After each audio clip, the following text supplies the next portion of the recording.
मित्रांनो, माणूस कोणत्याही गोष्टीतून आनंद हा मिळवू शकतो.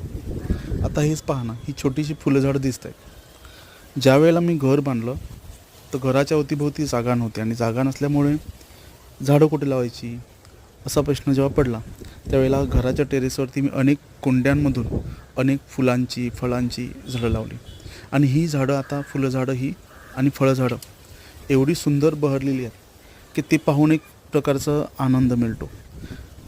सगळ्यात आवडतं ठिकाण म्हणजे टेरेस आणि टेरेसवरचं हे गार्डन. हे छोट्या स्वरूपात का होईना पण माणसाला आनंद जर प्राप्त करायचा असेल तर तो कोणत्याही स्वरूपातून आनंद प्राप्त करता येतो. सुंदर फुलांनी जर बघितलं तर जीवनामध्ये कितीही दुःख असू दे त्या दुःखातून सुद्धा आपल्याला आनंद मिळवता येतो आपल्या आवडी आणि छंद जोपासून.